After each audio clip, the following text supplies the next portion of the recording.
এই টিফিন রেসিপিটা দেখুন কত সুন্দর হয়েছে, দেখতে যেমন সুন্দর লাগছে খেতেও কিন্তু দারুণ লাগে। বন্ধুরা অবশ্যই একবার বাড়িতে ট্রাই করবেন। তার সঙ্গে সাম্বারটাও বানিয়েছি, দেখুন কত সুন্দর হয়েছে।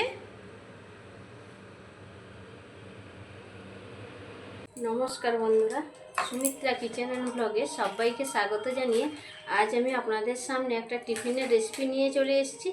এই টিফিনের রেসিপিটা আপনারা ব্রেকফাস্টে, লাঞ্চে কিংবা ডিনারে তৈরি করেও খেতে পারেন। টিফিনের রেসিপিটা খাওয়ার জন্য আমি সাম্বারও তৈরি করে দেখাবো, তো আপনারা সঙ্গে থাকুন, পুরো ভিডিওটা প্রথম থেকে শেষ পর্যন্ত দেখতে থাকুন। আশা করি আপনাদের খুব ভালো লাগবে। তো চলুন এবার রেসিপিটা শুরু করি। রেসিপিটা তৈরির জন্য আমি এখানে 2 বাটি চিড়ে নিয়েছি। চিড়েটাকে আমি ভালো করে ধুয়ে নেব। চিড়েটা আমি ভালো করে ধুয়ে নিয়ে ঝুড়িতে ছেঁকে নিয়েছি। ছেঁকে নেওয়া চিড়েগুলো আমি পাত্রের মধ্যে ঢেলে নেব। এখন এই চিড়ের মধ্যে দিয়ে দেব টক দই। 2 বাটি চিড়ের জন্য আমি এখানে 1 বাটি টক দই নিয়েছি। টক দইটা দিয়ে দিচ্ছি। দেব পরিমাণ মতো লবণ। ভালো করে চিড়েটাকে এখন মেখে নেব। চিড়ের মধ্যে আমি দইটা দিয়ে ভালো করে মেখে নিয়েছি। 10 মিনিটের জন্য ঢাকা দিয়ে দিচ্ছি, রেস্টে রেখে দেব। 10 মিনিট রেস্টে থাকতে থাকতে আমি এদিকে সাম্বারটা তৈরি করে নেব। সাম্বারটা তৈরি করার জন্য কি কি সবজি নিয়েছি একবার দেখিয়ে দিই আপনাদের। নিয়েছি সজনে ডাঁটা, কচি সজনে ডাঁটা নিয়েছি বরবটি, আর নিয়েছি পেঁপে, গাজর, ক্যাপসিকাম। 50 গ্রাম মতো ছোলার ডাল 1 ঘন্টা আগে আমি ভিজিয়ে রেখেছিলাম। কড়াই বসিয়ে কড়াইতে দিয়ে দিয়েছি সাদা তেল। এখন ওই তেলের মধ্যে দিয়ে দেব 1 চামচ মতো কালো সরষে। একটু নাড়াচাড়া করে নেব। দিয়ে দেব 3টে চেরা কাঁচা লঙ্কা, 1 টুকরো আদা থেতো করে নিয়েছি, এটা দিয়ে দিচ্ছি। একটু নাড়াচাড়া করে নেব। থেতো করা আদা দিয়ে আমি একটু নাড়াচাড়া করে নিয়েছি। দিয়ে দেব পেঁয়াজ কুচি। একটা মিডিয়াম সাইজের পেঁয়াজকে কুচি করে নিয়েছিলাম, ওইটা দিয়ে দিলাম।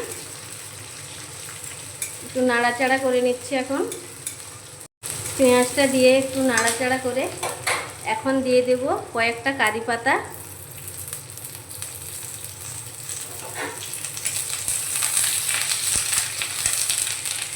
কারি পাতা দিয়ে আমি একটু নাড়াচাড়া করে নিয়েছি।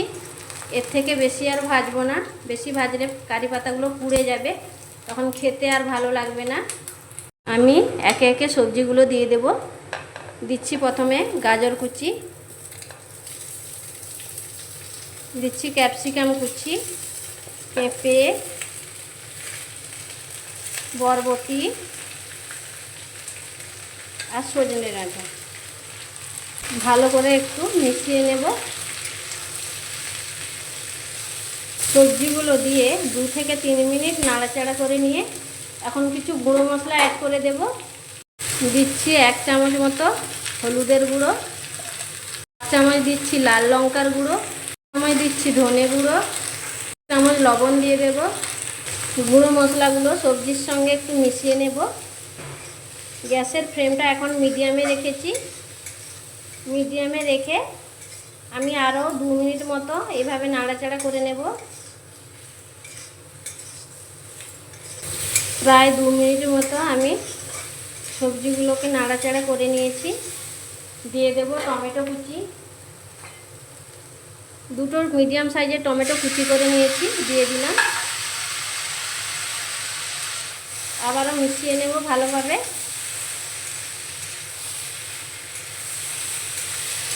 টমেটো কুচি দিয়ে আমি আরও 2 মিনিট মতো নাড়াচাড়া করে নিয়েছি।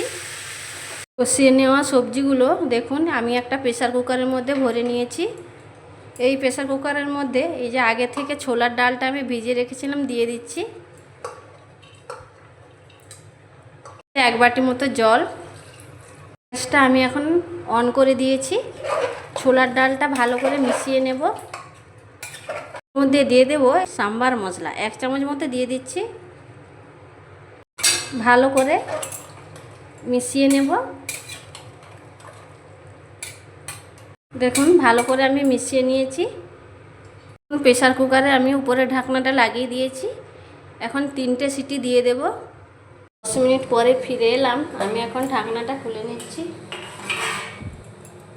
হাত দিয়ে একটু চটকে নেব।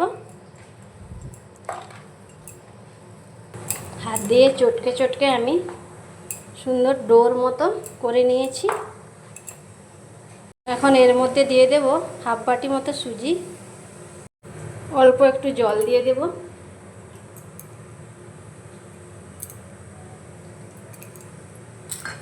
ভালো করে আবারও মেখে নেব। হাত দিয়ে এইভাবে চটকে চটকে ভালো করে মেখে নিতে হবে। এর মধ্যে কিছুটা কারি পাতা কুচিয়ে নিয়েছি, দিয়ে দিচ্ছি। দেখতে ভালো লাগবে। ভালো করে এখন মেখে নেব। এইভাবে সুন্দর করে চটকে চটকে একটা ডোতে পরিণত করে নিতে হবে।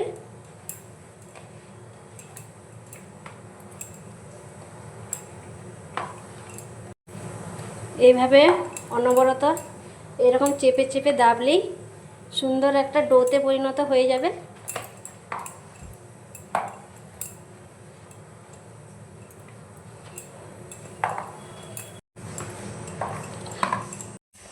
হাত দিয়ে ভালো করে দেবে দেবে আমি একটা সুন্দর ডোতে পরিণত করে নিয়েছি। দেখুন, এই যে এরকম রেখেছি। এটাকে আমি এখন আরও 5 মিনিট ঢাকা দিয়ে এভাবে রেখে দেব। 3টে সিটি দিয়ে আমি 10 মিনিট মতো এইভাবে প্রেসার কুকারটা রেখে দিয়েছিলাম। এখন আমি ঢাকনাটা খুলে নেব। ডাল ঘাঁটা এরকম একটা ডান্ডাটা দিয়ে একটু ঘেঁটে নেব ভালো করে। গ্যাসটা এখন আমি আবারও অন করে নেব। কিছুটা আমি জল দিয়ে দিচ্ছি, একটু নাড়িয়ে নিচ্ছি। এখন একটু ফুটিয়ে নেব ভালো করে। দেখুন ভালোভাবে ফুটতে শুরু করেছে। কিছুটা এখন ধনেপাতা কুচি দিয়ে দেব।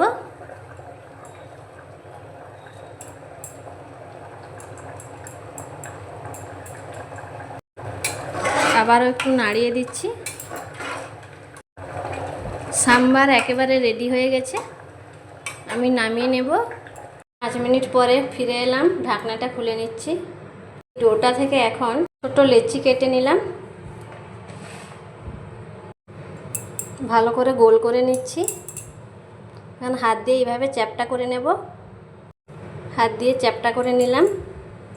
এখন এই যে একটা পেন নিয়েছি, মাঝখানে এইভাবে ফুটো করে নেব।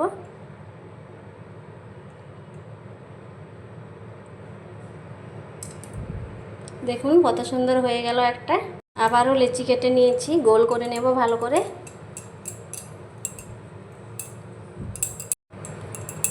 ভালো করে গোল করে নিয়েছি। এবার হাত দিয়ে চ্যাপটা করে নিলাম। আবারও আমি এই পেনের সাহায্যে মাঝখানটা ফুটো করে নেব। দেখুন আরও একটা হয়ে গেল। আরও একটা আপনাদের বানিয়ে দেখাচ্ছি। একইভাবে গোল করে নেব। দেখুন কি সুন্দর গোল করে নিয়েছি। এবার হাতের সাহায্যে চ্যাপটা করে নেব। এই দেখুন হাতের সাহায্যে চ্যাপটা করে নিলাম। পেন দিয়ে মাঝখানটা আবারও ফুটা করে নেব। দেখুন আরও একটা তৈরি হয়ে গেল। এইভাবে আমি সবগুলো তৈরি করে নেব। দেখুন বেশ অনেকগুলো কিন্তু আমি বানিয়ে নিয়েছি। এখন এগুলো আমি ভাপাতে দেব। এখন একটা ফুটো থালা নিয়েছি। থালাতে কিন্তু আমি আগে থেকে তেল লাগিয়ে নিয়েছি। মধ্যে আমি এগুলো যে বানিয়ে রেখেছিলাম একে একে বসিয়ে দেব। সবগুলো যতগুলো ধরে ততগুলো আমি বসিয়ে দেব। সবগুলো আমি দেখুন উপরে উপরে করে বসিয়ে দিয়েছি। আমি আগে থেকে কড়াইতে জল বসিয়ে দিয়েছিলাম, একটা স্ট্যান্ড দিয়ে দিয়েছি। জলটা দেখুন ফুটতে শুরু করেছে। থালাটা আমি আস্তে আস্তে বসিয়ে দেব। উপর থেকে আমি আরও একটা থালা চাপিয়ে দিচ্ছি। এইভাবে আমি 15 মিনিট রেখে দেব। 15 মিনিট পরে আমি ফিরে আসছি। 15 মিনিট পরে ফিরে এলাম। এখন ঢাকনাটা খুলে চেক করে নেব হয়েছে কিনা। কালারটা দেখুন কত সুন্দর চেঞ্জ হয়ে গেছে। তার মানে ঠিকঠাকভাবে হয়ে গেছে ভাপানো। আমি এই পাত্রটাকে নামিয়ে ঠান্ডা করে নেব। নামিয়ে ঠান্ডা করে আমি প্লেটে সাজিয়ে নিয়েছি। এগুলো আপনারা এইরকমও খেতে পারেন। এগুলোর আরেকটু স্বাদ বাড়ানোর জন্য আমি এখানে একটা কড়াই বসিয়ে দিয়েছি, দিয়ে দিয়েছি অল্প সাদা তেল। এখন তেলের মধ্যে দিয়ে দেব 1 চামচ মতো কালো সরষে। কালো সরষেটা ভেজে নিয়ে দিয়ে দেব আরও কয়েকটা কারি পাতা দিয়ে দিয়েছি। এখন গ্যাসের ফ্লেমটা লোতে রেখেছি, নাহলে কারি পাতাগুলো পুড়ে যাবে। কারি পাতাগুলো হালকা ভেজে নিয়ে আমি যে এইগুলো বানিয়ে রেখেছি দিয়ে দিচ্ছি কড়াইতে। গ্যাসের ফ্লেমটা মিডিয়ামে রেখে একটু নেড়ে নেব।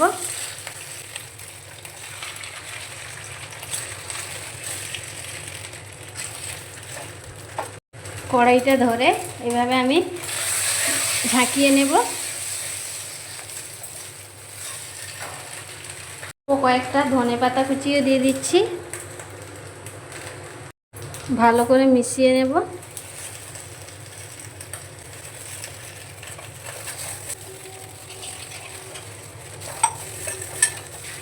এই টিফিন রেসিপিটা পুরোপুরি রেডি হয়ে গেছে। আমি নামিয়ে সার্ভ করে নিয়ে ফিরে আসছি। দেখুন আমি একটা পাত্রের মধ্যে সাম্বারটাও ঢেলে নিয়েছি, আর এই যে টিফিনটা বানিয়েছি এটাও প্লেটের মধ্যে খুব সুন্দর করে সাজিয়ে নিয়েছি। রেসিপি দুটো যদি আপনাদের ভালো লেগে থাকে, লাইক, কমেন্ট, শেয়ার, সাবস্ক্রাইব করে আমার পাশে থাকবেন। আমার রেসিপিগুলো বন্ধুদের মধ্যে বেশি বেশি করে শেয়ার করবেন। নিত্য নতুন রেসিপি পেতে অবশ্যই চ্যানেলটিকে সাবস্ক্রাইব করে পাশে থাকবেন। এবং আজকের রেসিপি দুটো কেমন লাগলো আপনাদের কমেন্ট করে অবশ্যই জানাবেন। আজকের এই টিফিন রেসিপিটা আপনারা ব্রেকফাস্টে, লাঞ্চে কিংবা ডিনারে তৈরি করে খেতে পারেন, খুবই ভালো লাগে। অবশ্যই আজকে এই টিফিন রেসিপিটা বাড়িতে একবার ট্রাই করবেন। অন্য দিন অন্য কোনো রেসিপি নিয়ে আবারও হাজির হব। সবাই সুস্থ থাকুন, ভালো থাকুন।